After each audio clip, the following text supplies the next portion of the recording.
G'day Fishos, Sammy here, and we are at lovely Lake Copeton. I'm joined here with Colby Lesko, Murray Cod Specialist. Well, that's what I'm calling you. That's what I'm calling you.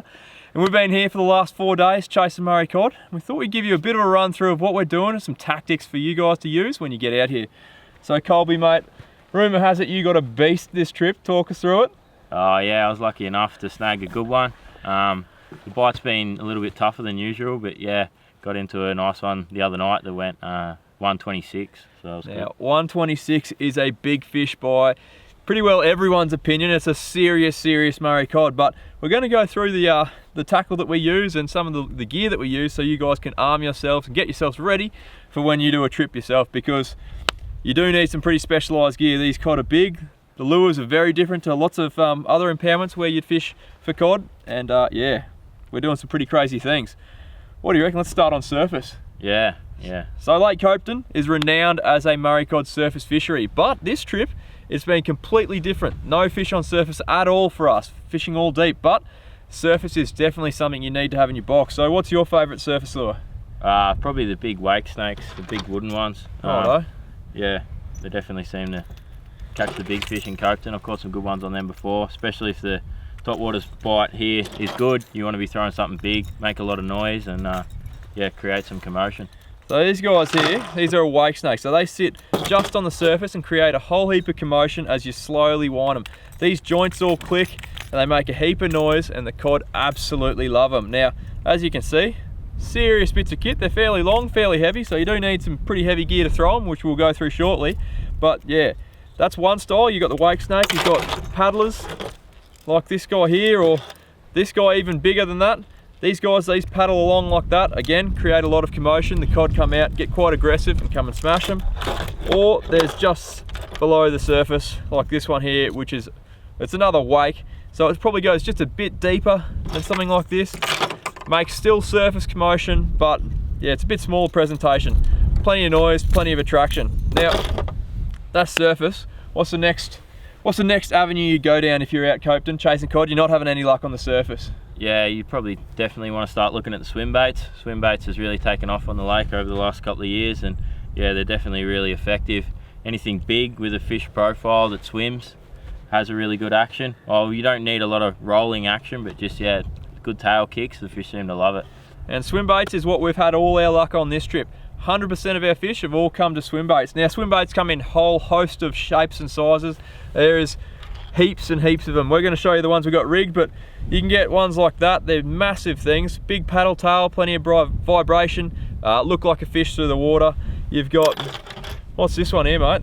It's a Storm Ripshad. Storm Ripshad. Big soft plastic, 8-inch one. They're really good too, especially when the fish are a little bit deeper than the floating swim baits. Get down to them.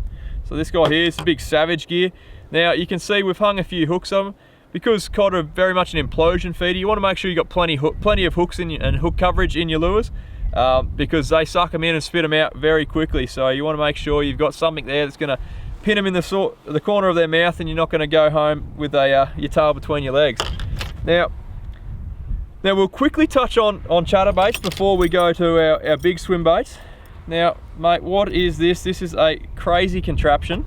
If I saw that on the wall of a tackle shop, I'd walk around it. Talk to me, mate, talk to me. Yeah, that's just a chatterbait. A lot of fish shows have been doing really well at Copeton this season on them in particular, because the fish are a little bit deeper and not on the surface. Yeah, it's just a little bit more subtler than a spinnerbait. It just gives a really kicking action on that big plastic behind it.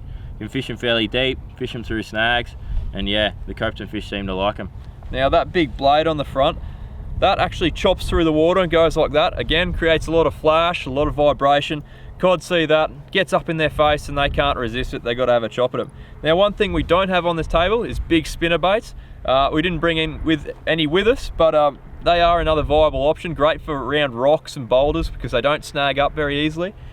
They're great for sinking down. You can fish them at any depth. But yeah, you want to go as big as you possibly can with the spinner baits. Have you heard of any people fishing spinner baits in Copeton to success? Yeah, definitely. In previous years, people have caught a lot of good fish in Copeton on spinnerbaits, but nowadays everybody's kind of leaning a bit towards swim baits, a bit more natural presentation. A bit more natural. Copeton's been fished a lot, so the fish are seeing a lot of lures, and yeah, keeping up with the times for the swim baits is good. Okay, well, let's talk about the lures that we've had all our success on, these big swim baits here. Now these are pretty well, we've matched the hatch is what we've done. These are a jackal lure, but these guys here, we're fishing these quite deep. Now these match the bait that's in this dam very well. I don't actually know the name of what the bait is in here, but the profile of these guys and this nice realistic colour seems to be really working, and the fish are responding well. We've caught all our fish on these two lures here, or another one of those that got lost to a bigger fish. But yeah, mate, how do these go? How do you fish these? Yeah, so basically they float, and if you want to fish them shallow, like in 10 foot or shallower, you just fish them the way they come. But how we've been fishing them is a little bit deeper again, so they got this little tow point on the front that you just attach a weight to. We've been fishing really deep, up to like 15 meters at times, so we've got some fairly heavy weights on them at the moment, and you just cast them out, let them sink down to your desired depth, and then slow roll them back. You chuck a few pauses in, let it get back down to the bottom. We've actually found that's quite effective this trip, and yeah, getting a few fish on the pause as it drops down as well. So you can see there, I don't know if the camera can pick that up, you can see that little lead weight, little sinker there we've got attached to that bottom tow point, and that's just allowing us to weight those up just how we like them, to get them to sink down nice and slowly, keep them down in the strike zone in those fish's face. Now these don't have a massive action, you can see they're fairly restricted joints, but seems to be enough. The cod are really sucking them down. Now another jointed swim bait that tangled up here, would recommend something like this. Again, we're matching the hatch again. Big profile lure, nice natural colour. This Savage Gear, this is Shine Glider. Nice action, glides through the water. You can really walk it from side to side. Again, we've got nice solid hooks on there. And that's actually one thing we should probably touch on. Hooks. You want to upgrade a lot of the hooks that come in the lures. Unless they're specifically made for cod, like these big wake snakes, you're going to have to upgrade the hooks, aren't you? Because they're solid fish, they're big, they've got a lot of weight behind them, and they're quite powerful on the hit, and you can straighten out lures. You've yourself straightened out plenty of trebles on big fish. So yeah, and definitely watch the rings as well. On these jackal ones in particular, they do have some pretty light rings, and it can, yeah, change them over as you change the hooks over. Yeah, so that's a very hot tip. You don't want to come to all the effort, finally get a hit after a few days, and then get unstuck because of tackle failure. Now, let's touch on our gear, because we're throwing some serious rods and reels into the mix here. Yeah, well basically, Copton, you want to throw big stuff, so you want a big rod and reel to throw it, don't you? You do. And because these fish are big, you need a bit of stopping power. They're not renowned for fighting power, but they do hit hard, and if they do want to, they can run you back into the snags. But the primary focus of these big heavy rods is to cast those bigger baits. Now, what have you got there? It's a big swim baiting rod? Yeah, I got the Storm Arashi swim bait rod. And what's the specs on that one? It's 12 to 24 kilo and casts 40 to 120 grams. And it's from memory, it's 8 foot, so you can really launch those big baits. Right, I've got very similar. I've got an 8 foot. This is a Savage Gear Browser. This is actually 8 foot, and its casting weight is 4 to 10 ounces. Now that's a serious rod, but for these bigger baits, some of these are up to 150 grams, so you really actually need that stronger rod. It's not so much for the fight, more so for casting, getting big long casts with these big lures. Now another thing we should touch on is these reels. We've got big low profile bait casters. Now we don't need a ton of line, but we need heavy braid. Now out here in Copeton, it gets damn cold. So much so that your runners and your guides and your reel can get ice and all sorts of build up on it while you're fishing, and that can rough up your braid. So you want to fish a fairly heavy braid just in case it locks up or you get an overrun or that ice wears it through, that you're not going to cast off one of these expensive swim baits while you're fishing, because you don't want to be losing too many, I can tell you that much. So I'm running 50 pound. What are you running? Yeah, I'm running 50 as well. So we're both running 50 pound. I probably wouldn't go any lighter than 30. 30's probably the lightest I'd go. You just don't want to cast off one of these lures. You're not going to have any fish that you need to thumb lock too bad to stop, but you just need it for that casting and abrasion resistance, I guess, against the runners when it's icy. Now, I've got a lighter one here. It's just the same sort of style, 8 foot. It's just a little bit lighter, and that's for my smaller lures, my lighter swim baits, or my bib divers, which we haven't talked about yet. Now, I don't know if people fish a lot of bib divers here, but it's probably worth having one in the mix. I've just got a small square bill crank there. That guy you can cast around the rocks in the shallow stuff. What have you got there? That one there's a... Yeah, I got the Rapala Super Shadow Wrap. It's just a new shallow diver, so when the fish are up in the shallows, the bait's flicking and they're eating it. They're good options to throw in the mix as well. So one thing you can notice, we've got quite deep body profile. Again, we're trying to match that hatch trying to mimic the bait fish that is in the dam. So you don't want the kind of minnow style, you want those really fat, thick bodied ones to create a lot of profile and a lot of vibration and kick out a lot of noise underwater. So a couple of options there to have in your bag. Now, Copeton, like we said, it's pretty damn cold, and you do a lot of your fishing at night.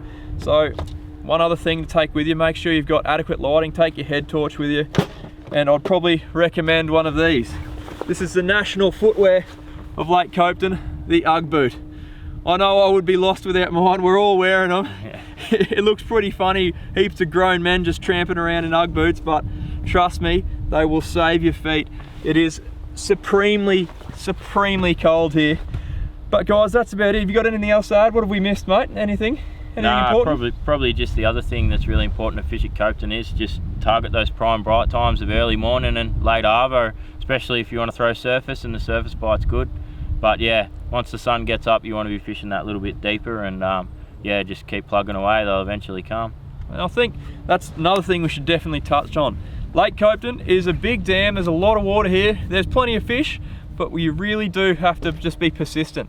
You could be a great fisherman, but if you're not fishing the right areas or the cod aren't on the chew, you're going to really struggle to get those hits. So you got to keep casting. That's one thing I can't stress enough. Keep casting, keep persisting, and eventually you're going to come up trumps. Just don't give up and go hard. Yeah, definitely. Definitely. Righto. Well, I reckon we've got an afternoon session just about ready to go for us. So we're going to pack up here, get out in the water, and see if we can't land one more fish before we head home tomorrow. Righto, guys. Good luck out there if you come. Catch you later, Colby. Thanks, mate. Thanks for having me on this trip. You're going to see some pretty cool footage after this. Stay tuned.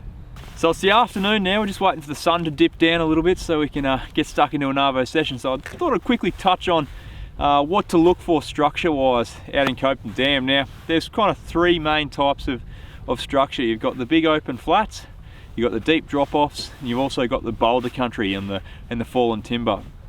So I think the most important thing to look for is the bait. Obviously cod, big predatory feeders, they're going to be always chasing a feed. So if you can find that bait, that's going to be your first step in finding the cod.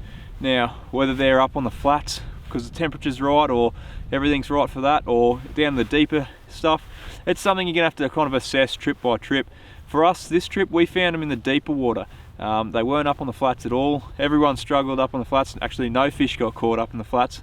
And but they're all sitting deeper, and we're having a lot of success fishing quite deep, and that's because that bait was there. Now the timber work, those fish are usually they have their rock or their lay down that they like to live in. They might venture away from that at night and forage for food, but generally a cod will have one big snag that he'll call his own. In that case, if you can get a lure in front of his face while he's sitting in there, you're in with a good shot. But there is a lot of structure in here, a lot of timber, so you're going to have to put in some casts for it. The best bet, talk to the guys at the kiosk when you come down there. They've got a pretty good idea of what's going on, or just fish hard. Give everything a crack until you start getting a few results. After that, keep going. What we found is we found fish in one particular area this trip, and we just kept peppering that spot and it kept producing. We didn't have to move, and if we did, we probably wouldn't have caught anything. We found what was working, we kept on persisting with that, and it kept on producing results. So from a fishing point of view, kind of may get a little bit boring just going back to the same spot, but if you're still catching fish, then nothing wrong with that. Righto guys, catch you later. We got to start casting. Cheers.